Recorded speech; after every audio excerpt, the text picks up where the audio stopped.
India की number 1 choice Bharat matrimony. अब गृह युद्ध पर ही एक और ईरान से बड़ी खबर यह है कि तेहरान एयरपोर्ट तक बंद हो चुका है। सभी उड़ानें रद्द हो चुकी हैं। ईरान के डिफेंस सिस्टम तक एक्टिव बताए जा रहे हैं। रेडी टू अटैक मोड पर है मिसाइलें। ईरान पर अमेरिकी हमले का ये डर है। हालांकि यही आज की एक बड़ी खबर है जहां डोनाल्ड ट्रंप अब सीधे एक्शन को लेकर बात कह चुके हैं। ऐसे में मनीष, मेरे सहयोगी, लगातार एक एक जानकारी इस वक्त हमें पहुंचा रहे हैं कि आने वाले वक्त किस तरीके से और हावी और भारी साबित हो सकते हैं। क्योंकि मनीष, इस वक्त की हकीकत है उड़ानें बंद हो चुकी है। हकीकत है डिफेंस सिस्टम एक्टिव हो चुका है। रेडी टू अटैक मोड पर मिसाइलें बताई जा रही है। अमेरिकी हमले के डर का जो बना हुआ था, क्या अब उसका काउंटडाउन शुरू हो चुका है? यही इस वक्त का मनीष सवाल। देखिए, मुझे लगता है कि दो स्थिति बनने जा रही है। या तो फिर सीधे ईरान और इजराइल और अमेरिका की जंग शुरू हो सकती है कुछ दिनों के भीतर, और या नहीं तो फिर हर हालत में ईरान में तख्ता पलट होगा।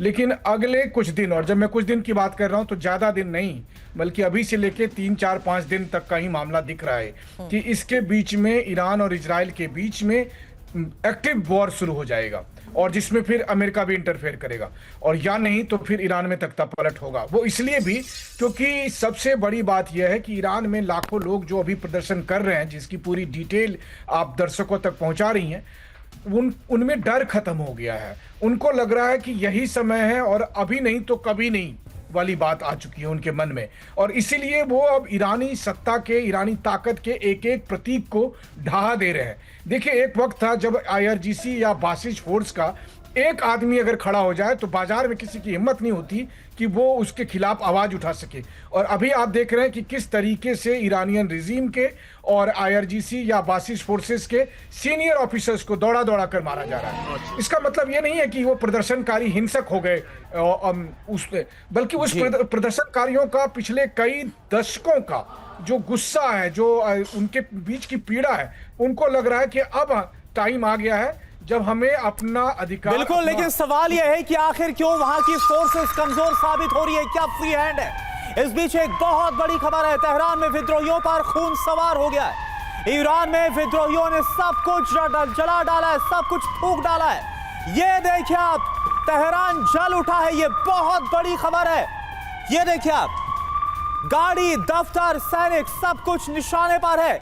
विद्रोहियों के हर तरफ उठ रही आग की लपटें। कुछ वैसा ही मंजर जो कुछ वक्त पहले सीरिया में नजर आ रहा था, और फिर हुआ था वहां तख्ता पलट।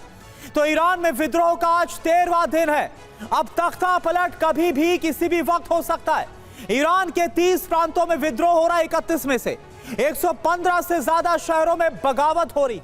सरकारी दफ्तरों को फूंक डाला गया है। सुरक्षा बलों पर हमला किया गया है। सरकारी टीवी, रेडियो, दफ्तर सब खाक कर दिए गए। हजारों गाड़ियां आग के हवाले हैं। बड़ी बात क्या है, कई शहरों पर विद्रोहियों का कब्जा हो गया। इंटरनेट सेवा पूरी तरह से बंद है। विद्रोहियों की गोलीबारी जारी है। विद्रोह पर खामनेई क्या बोले? अब दंगाइयों को कुचल देंगे। बगावत के पीछे विदेशी ताकत है। हिंसा के पीछे इजराइल और अमेरिका का हाथ है।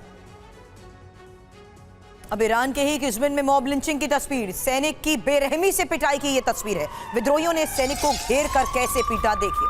ईरानी सैनिक की लात घूंसों से पिटाई की।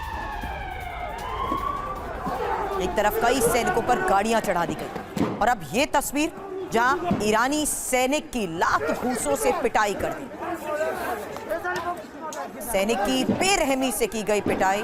विद्रोहियों ने सैनिक को कैसे घेर कर पीट दिया। ये एक और तस्वीर करुणा, और ये खौफनाक तस्वीर है। किसी को नहीं बख्शा जा रहा है। यहाँ देखिए, पूरी तरह लहूलुहान हो चुका है वो, और निहत्थे सैनिक पर किस तरीके से भीड़ टूट पड़ी है।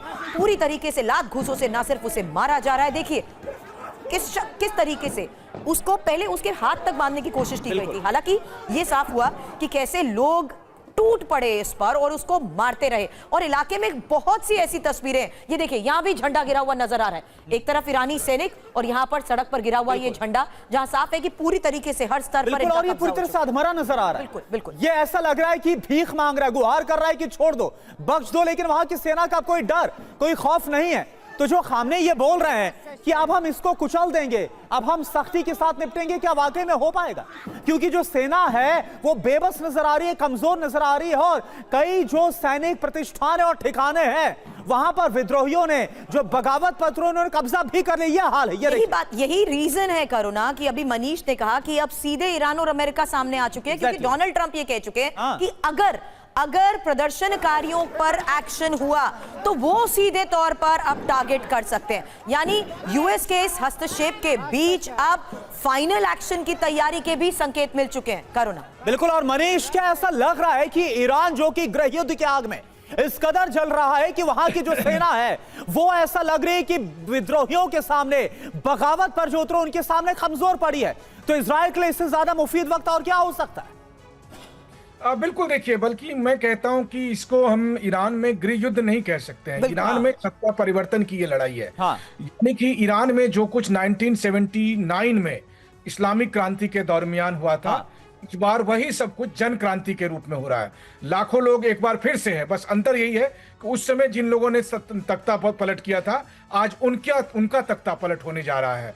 और देखिए, सबसे बड़ी बात यह है कि ईरान की सरकार की दुविधा आप समझिए। अगर उन्होंने गोली चलाई तो ट्रंप की एंट्री होगी, और अगर उन्होंने गोली नहीं चलाई तो फिर उनको हटाकर लेकर चली जाएगी। तो अब ईरान की सरकार के समझ में नहीं आ रहा कि क्या करे। नहीं तो फिर ये कैसी जन क्रांति, इसका अंत क्या है? किस एक्सटेंट तक ये चला जाएगा मनीष? पे देखिए, सीधी सी बात है कि इसका अंत मुझे दो ही विकल्प में दिख रहे हैं। अगर ईरान को सरवाइव करना है तो ईरान को इजराइल के साथ जंग तुरंत शुरू करनी पड़ेगी, और अगर ईरान ने जंग नहीं शुरू की तो फिर पब्लिक उनको गद्दी से हटा देगी। बस यही दो विकल्प बचे हैं। बस केवल मैं ये सोच रहा हूं कि इसमें दिन कितने बचे हैं। आज 13वां दिन है, और हर बीतते दिन के साथ, हर बीतते घंटे के साथ अब ये और ज्यादा अग्रेसिव हो रहा है, क्योंकि ईरान के लाखों लोगों को ये मैसेज मिल गया है कि ट्रंप एंट्री करेंगे, ट्रंप पर भरोसा कर सकते हैं। और बिल्कुल, यानी कुल मिलाकर खामने बस ये कर सकते हैं कि रूस के साथ कोई रणनीति मिलकर तैयार करे, और इजराइल पर हो सकता है कि ईरान हमला कर दे, माइंड डाइवर्ट किया जाए। इंडिया की नंबर 1 चॉइस भारत मैट्रिमनी।